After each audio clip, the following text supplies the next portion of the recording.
মাত্র 10 টাকার গুঁড়োর দুধ দিয়ে আর 1 কাপ সুজি দিয়ে যে এত সুন্দর বাড়িতে গোলাপ জামুন মিষ্টি তৈরি হয়ে যাবে আমি কিন্তু কখনো ভাবতেই পারিনি। না করলে কিন্তু বুঝতেই পারতাম না। তাই আজকে আমিও ট্রাই করলাম 10 টাকার গুঁড়োর দুধ দিয়ে আর 1 কাপ সুজি দিয়ে বাড়িতে গোলাপ জামুন মিষ্টি তৈরি করে নিতে।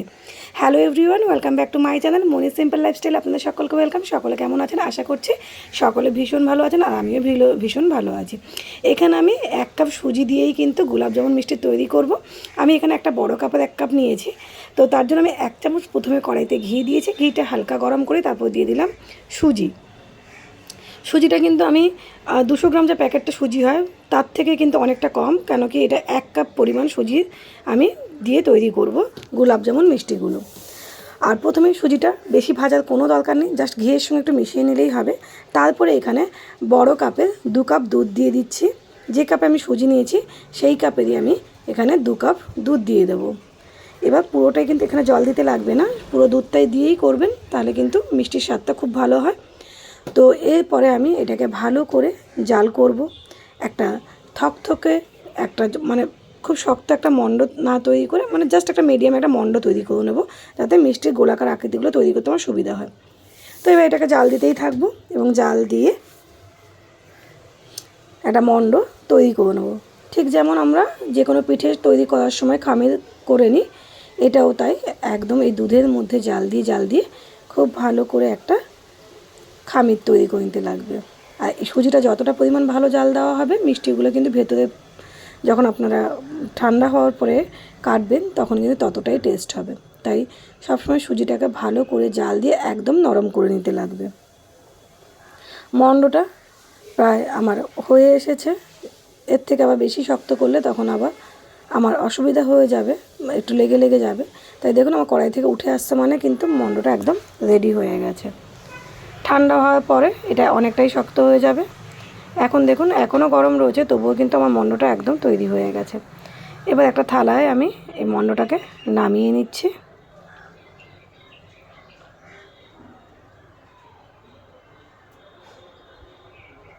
হালকা ঠান্ডা হতে দেব, তারপরেই আমি সুজির মণ্ডটাকে মেখে নেব। সুজি বেশি ঠান্ডা করা দরকার নেই, তাহলে আবার একদমই শক্ত হয়ে যাবে। হালকা মানে হাতে ধরতে পারবেন সেরকম গরম অবস্থাতেই এটাকে ভালো করে মেখে নিতে লাগবে।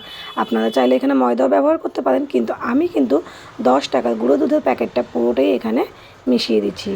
প্রথমে অল্পটা মিশিয়ে নিলাম, তারপর বাদবাকিটা মিশিয়ে নিয়ে এটাকে ভালো করে মেখে নেব। আর আপনারা চাইলে এর মধ্যে কিন্তু 2 চামচ ময়দাও অ্যাড করতে পারেন, কিন্তু আমার সুজির মণ্ডটা একদম যেহেতু পারফেক্টলি হয়েছিল তাই আমার আর ময়দা অ্যাড করার কোনো দরকারই হয়নি। এটাকে ভালো করে এবার গুঁথে নেব, মানে মেখে নেব আর কি। খুব সুন্দরভাবে একটা ডোলে একটা মণ্ড তৈরি করে নিতে লাগবে, যাতে গুঁড়ো দুধ সুজি এটা খুব ভালোভাবে মিশে যায়। এখন কিন্তু এখানে আপনারা চিনি ব্যবহার করবেন না। মণ্ডটা আমার খুব ভালোভাবে তৈরি হয়ে গেছে। এবার হাতে আমি ঘি মেখে নিয়েছি। এবার মিষ্টির সাইজে যে যেরকম সাইজ করতে চান, খুব ছোট করলেও করতে পারেন, আবার অনেকটা বড় করলেও করতে পারেন। আমি এখানে 10 টাকা সাইজের গোলাপ জামুন যেটা সেই সাইজটাই করেছি। দেখুন খুব সুন্দরভাবে তৈরি হয়ে গেছে। এইভাবে আমি প্রত্যেক কটা মিষ্টি গড়ে নেব। দেখা যাক আমার এই মণ্ড থেকে কটা মিষ্টি তৈরি হয়।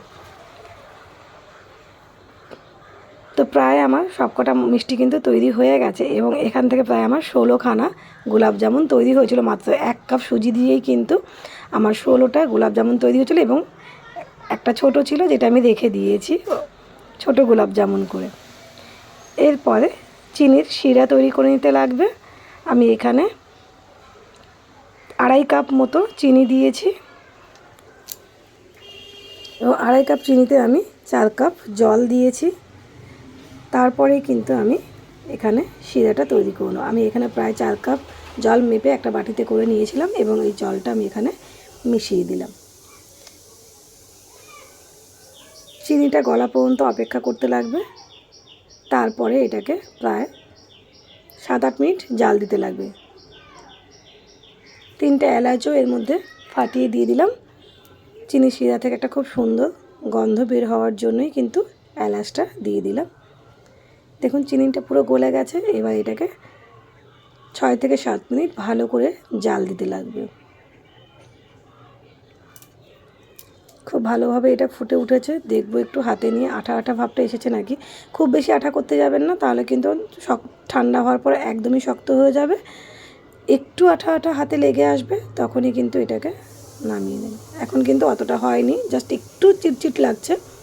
তো এটা জাল দিতে দিতে আমি ততক্ষণে এবার গোলাপ জামুনগুলোকে খুব ভালো করে ভেজে নেব। প্রথমে কড়াইতে দিয়ে দিচ্ছি রিফাইন্ড অয়েল। তেলটা একটু বেশি করে দেবেন, যাতে এর মধ্যে মিষ্টিগুলো মানে যখন ভাজবেন যেন ডুবে যায়। তেলটা দিয়েই কিন্তু আমি মিষ্টিগুলো এর মধ্যে ছেড়ে দিচ্ছি। বেশি গরম করার দরকার নেই, তাহলে আবার একটা পিঠ সঙ্গে সঙ্গে লাল হয়ে যাবে, ভালো করে ভাজা হবে না। তাই তেলটা দিয়েই আমি কিন্তু মিষ্টিগুলো এখানে ছেড়ে দিচ্ছি।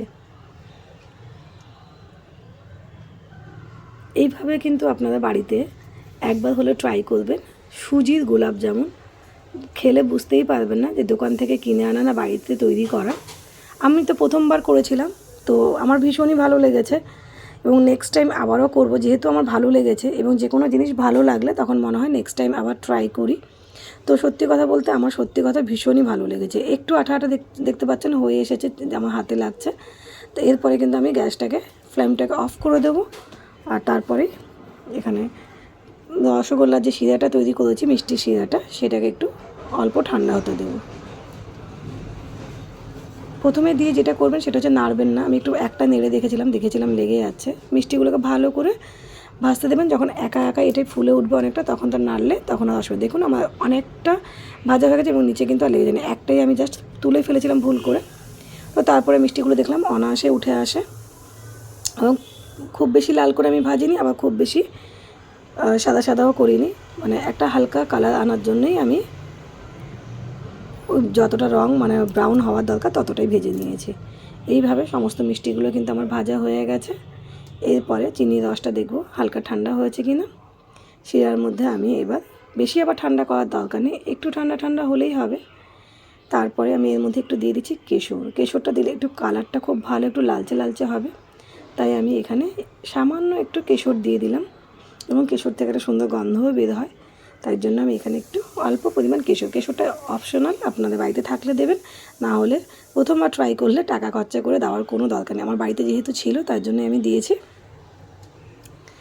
এরপরে সমস্ত গোলাপ জামুনগুলো যেগুলো ভেজে রাখা ছিল সেগুলো এবার রসের মধ্যে দিয়ে দিচ্ছি। দিয়ে এটাকে ঢাকা দিয়ে প্রায় ঘন্টা 2 রেখে দেবো।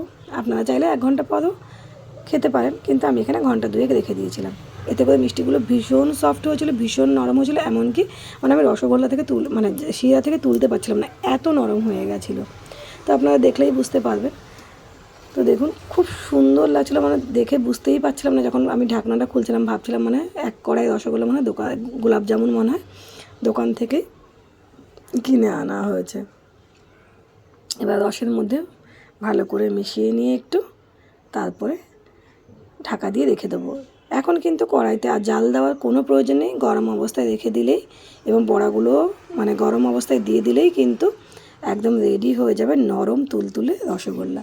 তো আপনাদের আমার আজকে গোলাপ জামুন বারবার রসগোল্লা বলে ফেলছি, কেমন লাগলো অবশ্যই কমেন্ট করে জানাবেন। আমি একটা ভেঙে দেখাচ্ছি, দেখুন পুরো দোকান থেকে কিনে আনা গোলাপ জামুন যেমন হয় ঠিক তেমনটাই হয়েছে।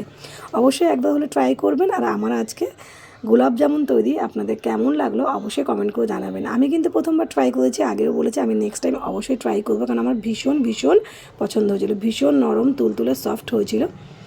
তো আজকের মতো ভিডিওটা এখানে শেষ করছি। সকলে ভালো থাকবেন, সুস্থ থাকবেন, আর অবশ্যই আমার চ্যানেলটি একটু সাবস্ক্রাইব করে দেবেন এবং পাশে থাকা বেল আইকনটাকে প্রেস করে দিয়ে আমার পাশে থাকবেন।